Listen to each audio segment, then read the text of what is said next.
Pelo sinal da Santa Cruz, livrai-nos Deus, nosso Senhor, dos nossos inimigos. Em nome do Pai, e do Filho e do Espírito Santo. Amém.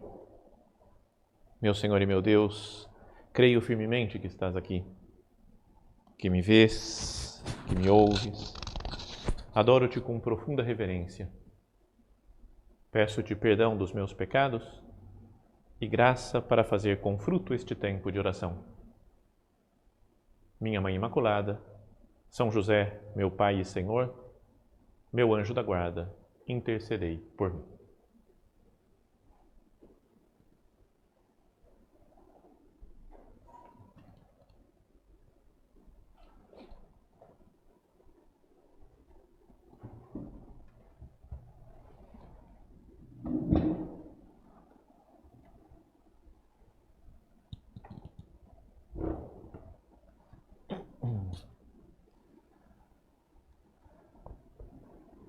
Continuando essa nossa série de meditações, sobre personagens desconhecidos da Bíblia, hoje vamos falar de um homem que acho que é muito desconhecido.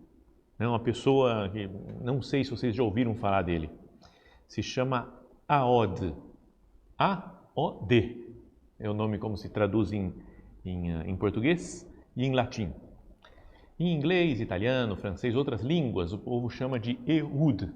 Tem algumas traduções mesmo de Bíblias antigas em português que o chamam de Ehud.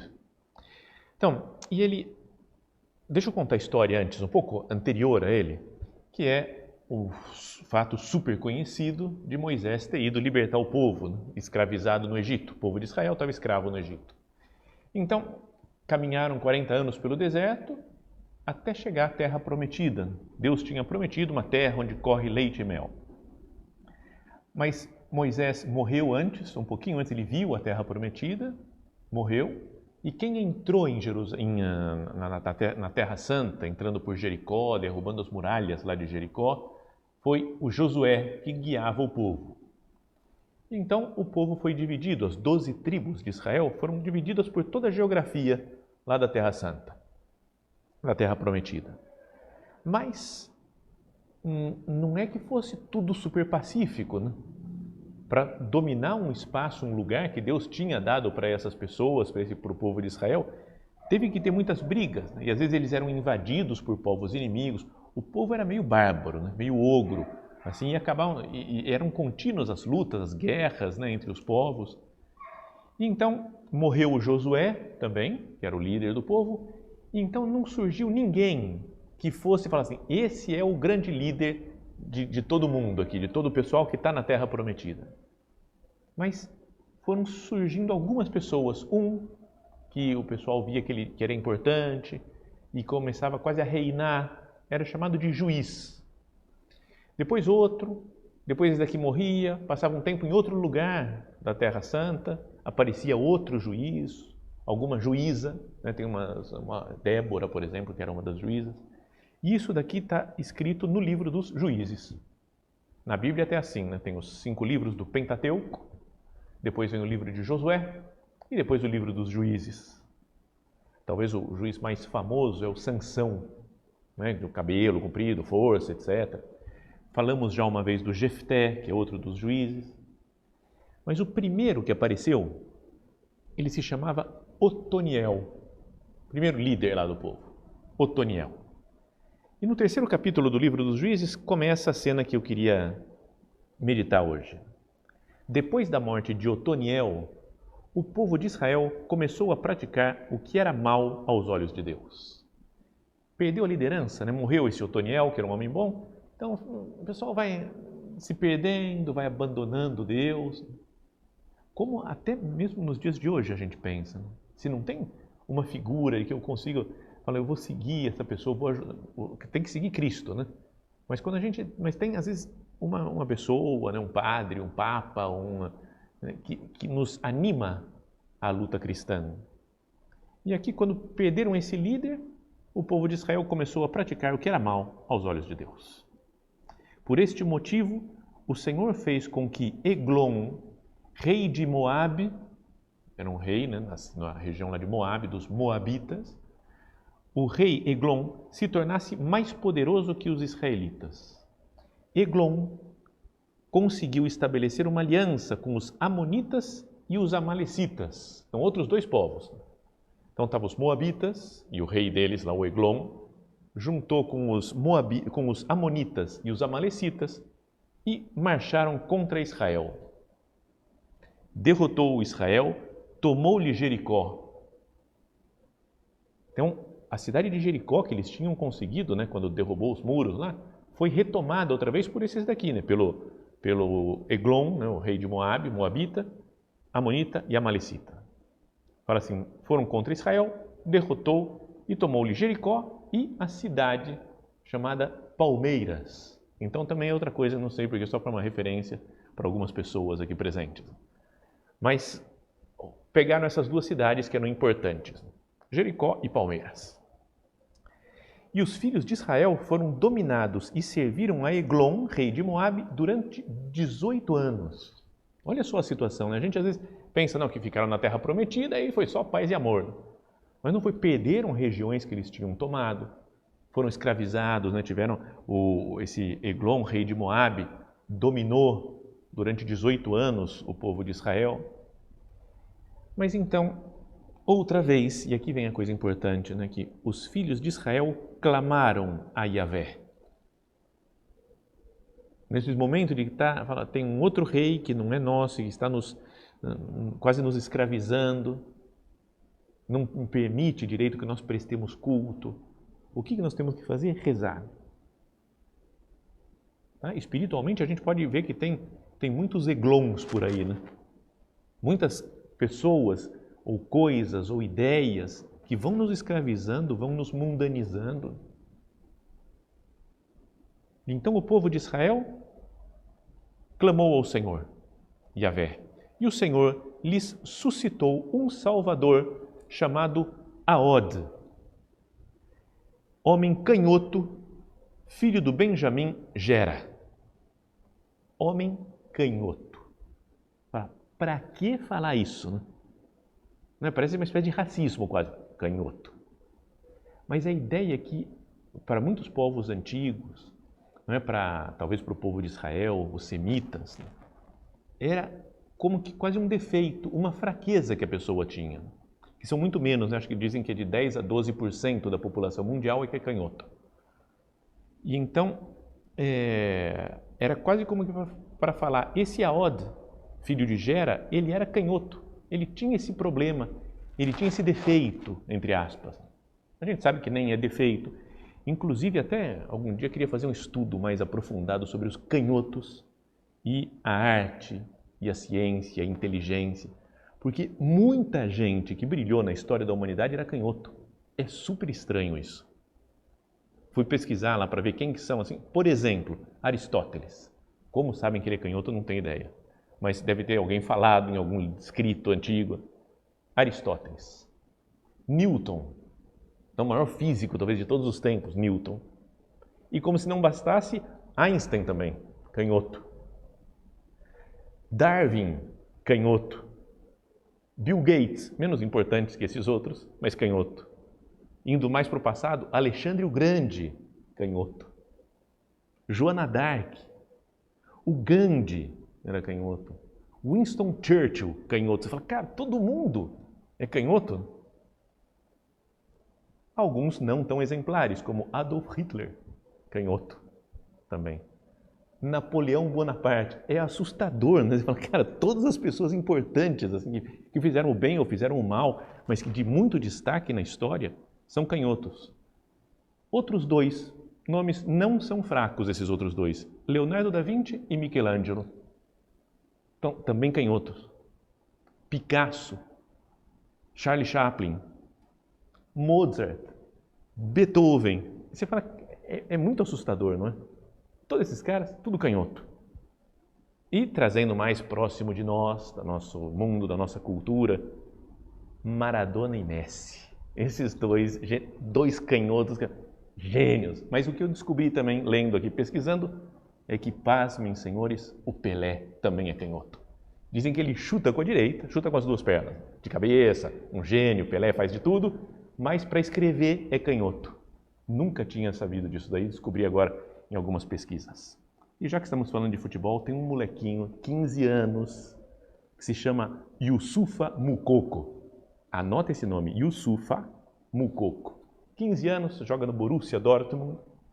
Perdão por ficar falando dessas coisas. Mas ele está com 15 anos jogando no Sub-19. Pessoal tudo mais velho do que ele. Ele é de Camarões, mas naturalizado alemão. Então a seleção da Alemanha daqui a um tempo vai ficar mais complicada ainda. Na primeira temporada dele, ele fez 28 jogos, 40 gols. Pense, 28 jogos, 40 gols. No segundo ano, 28 jogos também, 50 gols. O cara é inacreditável. E esse ano jogou 2 partidas, fez 6 gols já. Hack-trick no primeiro e depois no segundo. Bom, canhoto.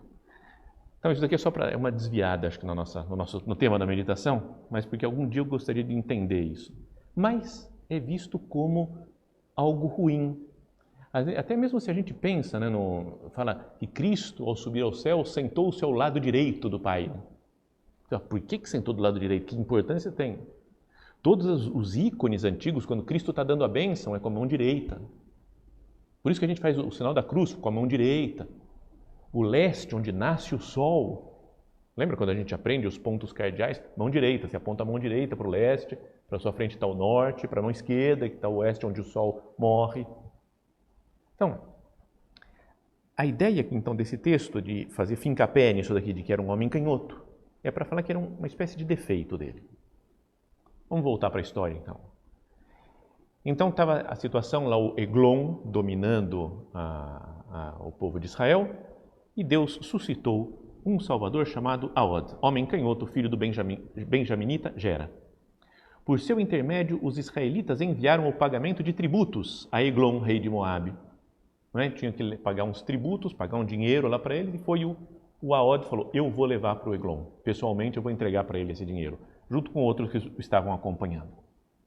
Aod havia confeccionado uma espada de 2 gumes, com 45 centímetros de comprimento. Uma espada, mais do que uma faca, né? Corte dos 2 lados, 45 centímetros de comprimento, e a tinha amarrado junto à coxa direita, embaixo da roupa. Em geral, a maioria das pessoas deixa a bainha do lado esquerdo. Então você tem que ver se a pessoa está com espada ou não, você olha para o lado esquerdo, porque em geral tira com o braço direito para usar a espada. Mas ele, como era canhoto, colocou na coxa esquerda, na perna esquerda, na coxa direita, perdão, debaixo da roupa. Foi, mais tarde, levar o tributo a Eglon, rei de Moabe, homem muito gordo, gordofobia da Bíblia. Então, o homem é super gordo, o Moabe.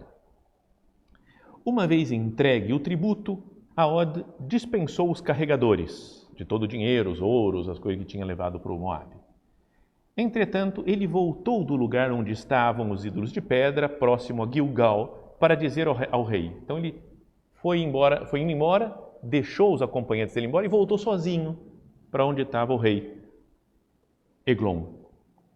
E disse, ó rei, trago uma mensagem secreta para lhe entregar. Então o rei ordenou, silêncio, e todos os que se achavam ao redor do rei saíram. Ele falou, é uma mensagem secreta que eu tenho que falar para o rei. O rei ficou, acho que, curioso com aquilo, mandou sair todos os súditos dele que estavam ali dentro da sala, e diz então que o rei ficou só, assentado em sua cadeira real, na sala de verão no terraço. Aod chegou bem perto dele e esclareceu, trago uma mensagem de Deus para ti, ó rei. Imediatamente, o rei se levantou do trono, ficou em pé, porque falou, é uma mensagem de Deus, eu vou receber de pé essa mensagem. Então, rapidamente, Aod estendeu a mão esquerda, apanhou a espada, porque talvez tivesse sido revistado do lado esquerdo, não tinha espada nenhuma, e não revistaram do lado direito, imagino, porque ele era canhoto.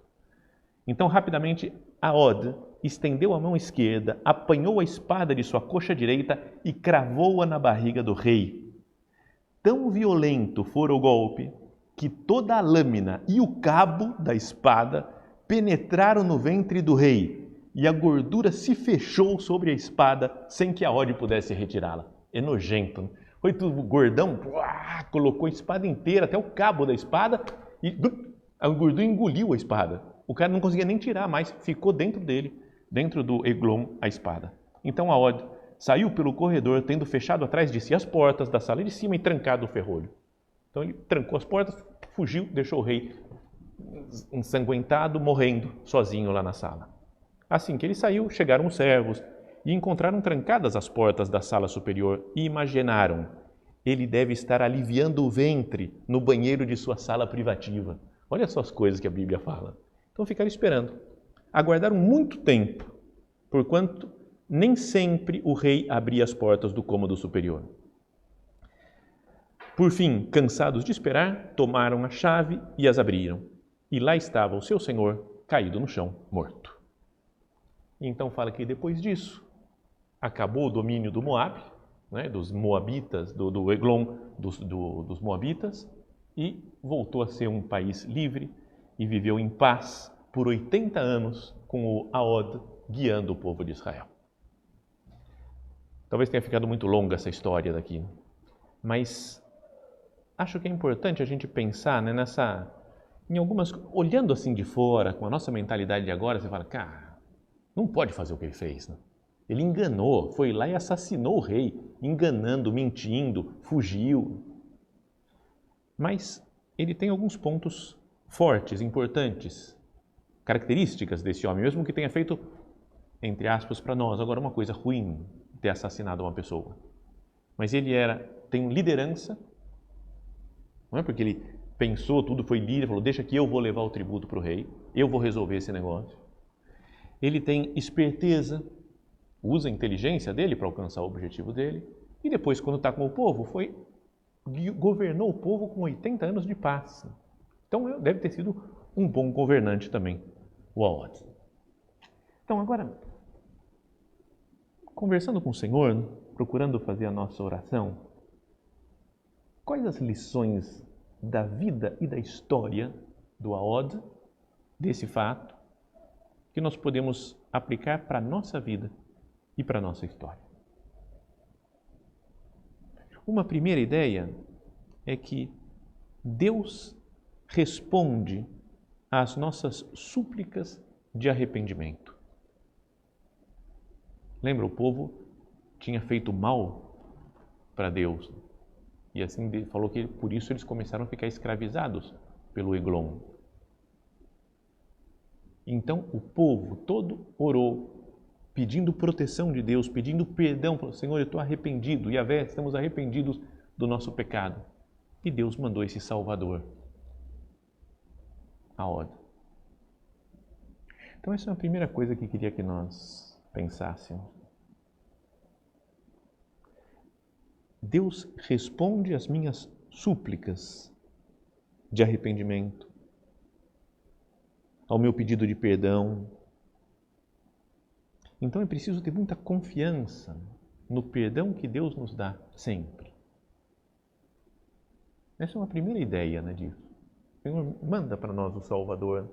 Cada vez que nós nos confessamos, Ele nos manda um Salvador também, Cristo, para viver conosco. Muito melhor que esse Aod. Fala, o povo rezou, Deus mandou um Salvador, Aod. Agora nós rezamos e pedimos perdão e Deus vem Ele mesmo habitar na nossa alma. Então essa é uma primeira coisa. Uma segunda ideia é que algumas situações na vida exigem uma ação enérgica. Vamos falar disso um pouquinho mais para frente, falando da vida espiritual. Mas não é verdade que tem coisas que eu deveria ter tido mais fortaleza para fazer, na hora que eu tinha que fazer? Pensa em qualquer compromisso que a gente tem e que a gente deixa para depois, não tomamos a decisão. Perdão, Senhor, por tantas coisas que eu deixei passar. Perdão por todas as vezes, Senhor, que eu fui omisso na minha vida. Às vezes por medo. O que vai acontecer? Eu não sei, então não vou tomar decisão nenhuma porque eu estou com medo e fico paralisado. Por vergonha.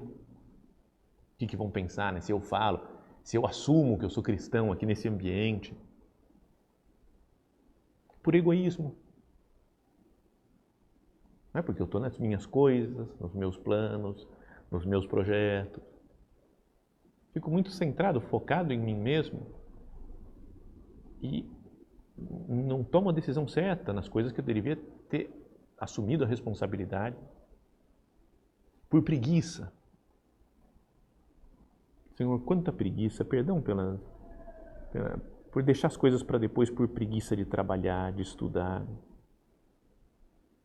Então o Aod tomou a decisão, falou, é como se ele falasse, chega desse povo ficar escravizado aqui pelo Eglon. Ele não é do nosso povo, não é do povo de Deus, do povo de Israel, ele é um moabita. Eu vou resolver esse problema, assumiu a responsabilidade. E nós temos que assumir as nossas responsabilidades também.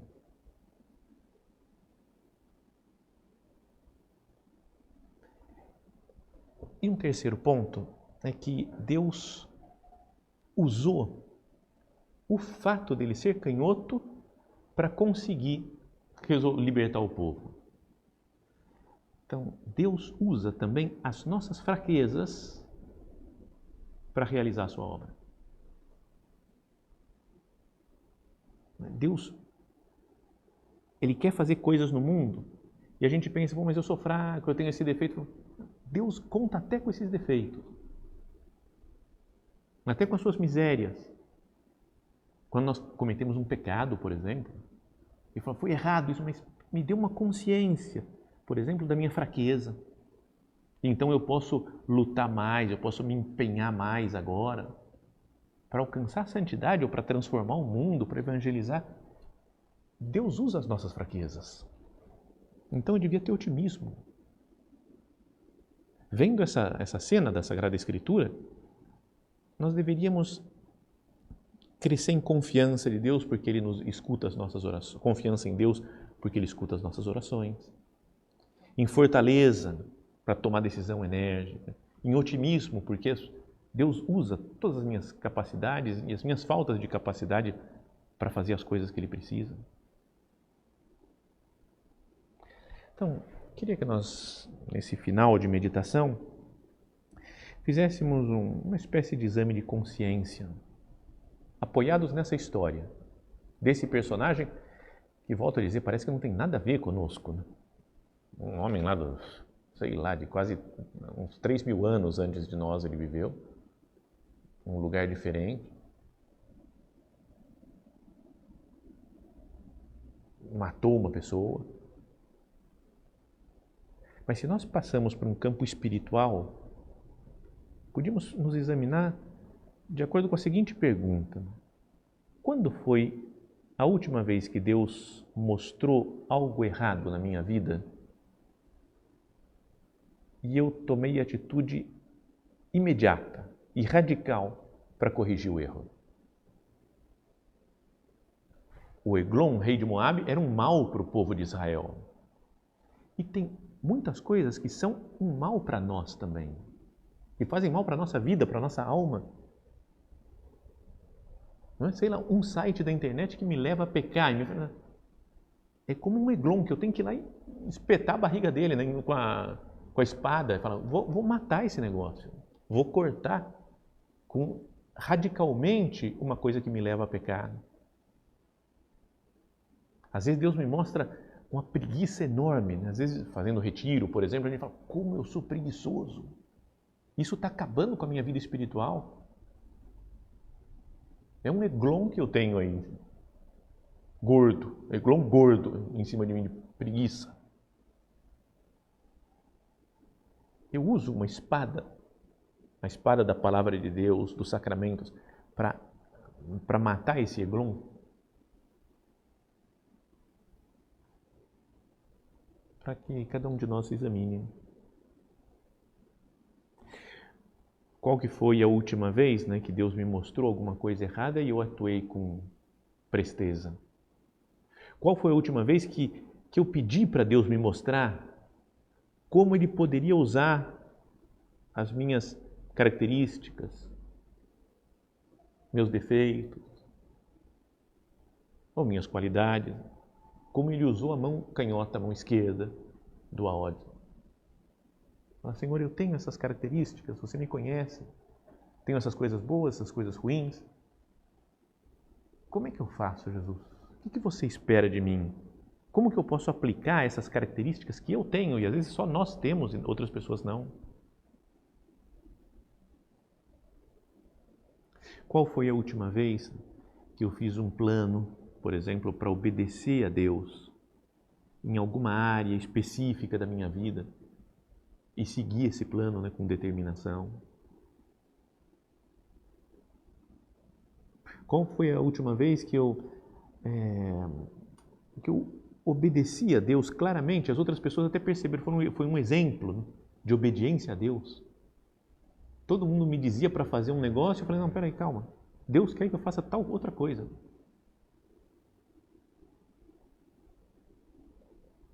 O Aod, por mais estranha que seja a sua história, é um homem que obedeceu a inspiração de Deus. Então, é importante que nós pensemos, né, que os inimigos que nós enfrentamos agora, hoje em dia, são tão reais quanto os inimigos de Aod. O Eglon, rei de Moabe, mais os amonitas, amalecitas. Mas que na maioria, esses inimigos estão dentro de nós. Existe uma perseguição por aí de matar cristãos em vários lugares, na África, no Oriente Médio, em muitos lugares. Mas aqui, na nossa vida, o inimigo principal está dentro de nós. O demônio. Que vem, não é que está dentro de nós, não estamos possuídos pelo demônio, mas ele fica cutucando as nossas más inclinações para que nós pequemos, nos afastemos de Deus e nos mantém escravos, como o Eglon mantinha o povo de Israel escravo. As batalhas que nós temos que travar não são contra outras pessoas, mas contra o demônio, contra o poder do pecado. Então, assim como ele ajudou o Aod, lhe dando a mão esquerda, lhe dando uma sabedoria, uma esperteza para saber, para ter a ideia de como vencer o Eglon, pensemos no nosso Senhor e falamos, meu Deus, me ajuda também. Esses defeitos que eu vejo dentro de mim, que são inimigos que me escravizam, me dá a sua graça para eu saber como vencê-los. Ele venceu já na cruz o pecado, a morte, o demônio.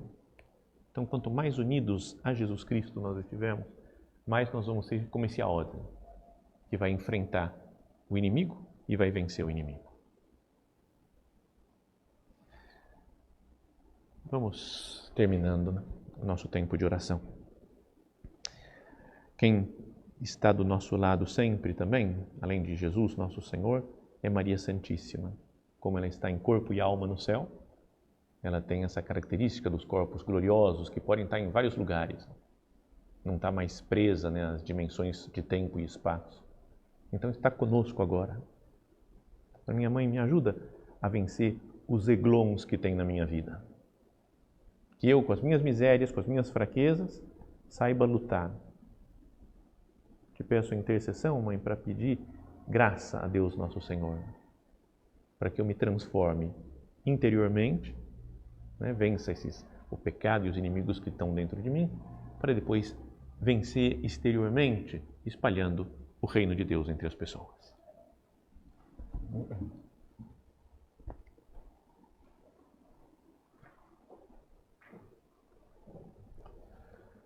Dou-te graças, meu Deus, pelos bons propósitos, afetos e inspirações que me comunicaste nesta meditação. Peço-te ajuda para os pôr em prática. Minha Mãe Imaculada, São José, meu Pai e Senhor, meu anjo da guarda, intercedei por mim.